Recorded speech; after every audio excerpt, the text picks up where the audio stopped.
Hey family, oftentimes at various seasons in our lives, we will normally say to ourselves or to some person that are close to us, why do I have to go through this? Why do I have to go through this? And sometimes the things that we are going through last for months and perhaps for years, and you're wondering why is it that I have to go through this? And sometimes it might be a situation where why do I have to go through this type of relationship that I'm in? Why do I have to go through this in my marriage? Why do I have to go through this with this family? Why do I have to be born in this family? Why do I have to struggle with my mother and father or my siblings? And you ask the question, why, God?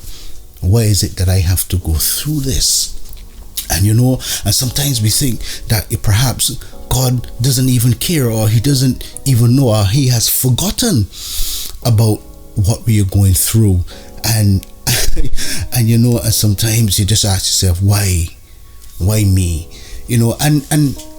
And this brought me to a place when I was reading the book of Exodus chapter 3, when God got Moses' attention. And then he introduced himself to Moses for the first time when Moses was about 80 years old. And the first thing he told Moses, after all of the getting the protocols aside, but taking off your sandals because the ground that you are standing on is holy ground, he then told Moses, listen, Moses, I am the God of your father, the God of Abraham, Isaac, and Jacob. God introduced himself to Moses by telling him, I am the God of your father, Moses. And that's essentially what God was telling him, was that I know you. I have seen you and I have heard you. And I've heard you because sometimes when you really think about Moses, he was torn apart from his family, his original family, set on the river Nile, and the Pharaoh's daughter found him, and Moses rose up in Pharaoh's palace as a prince of Egypt, living high on the hog, ruling over people and having people serving him. And 40 years into his age, he found himself in Lodebar, found himself living in the backside of the desert. And perhaps he was saying, why is it that I had to go through this? Why do I have to go through this? Because I killed somebody that I thought I was doing good for, and look where I am today. People were serving me. I was leading people, but now I'm leading sheep, and I have to be cleaning up them in a sheep pen.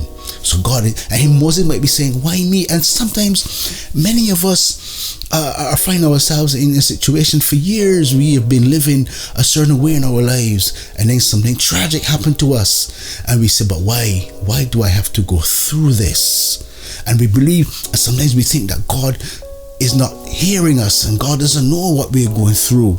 And we are asking the question, why is it that I have to go through this? And God introduced himself to Moses 80 years into his life. And perhaps God is about to introduce himself to you after such a long time again, to say that I know you. You are my son, you are my daughter. Or perhaps you don't know me, but I know your father. I know your mother. I know your grandmother. I'm the God of your mother. I'm the God of your grandmother. I'm the God of your grandfather.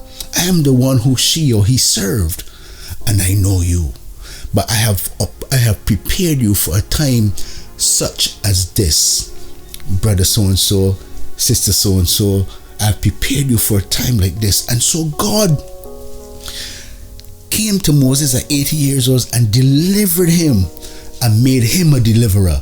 And God told him, now come therefore, that I may send you to deliver my people, because you know what? I also heard them. I've seen their affliction, and I've heard their cries. And I've come to tell you today, my friends, that God knows. He has seen your affliction. He has heard your cry. But why do you have to go through this? And God is saying, perhaps, you know what? I'm preparing you for a time such as this, so that perhaps I can use you, if you will. Therefore come, because at the end of the day, God sees and he knows and he hears you. But there is something that you got to do. He said, come therefore, that I may send you.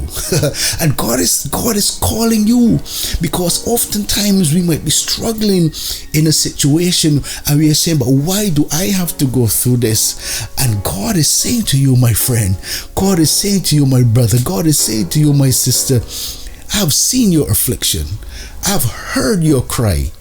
Now he's saying, now come therefore, and he's waiting.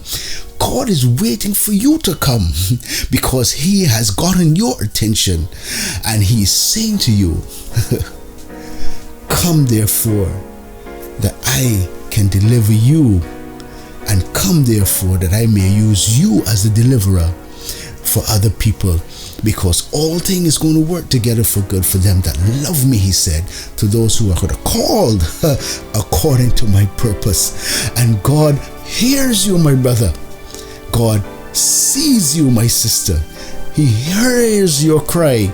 And God is saying to you right now, even through this very message here, come therefore, that I may send you.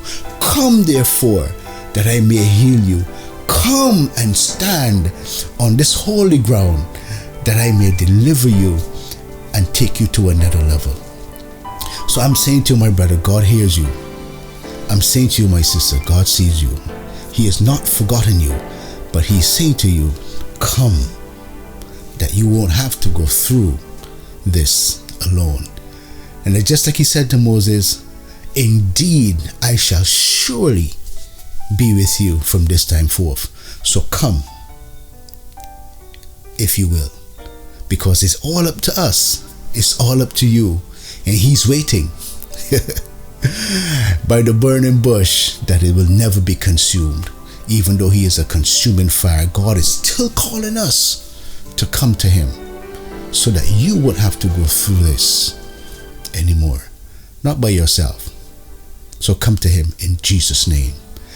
Until next week, see you again. Remember, he is still waiting for you.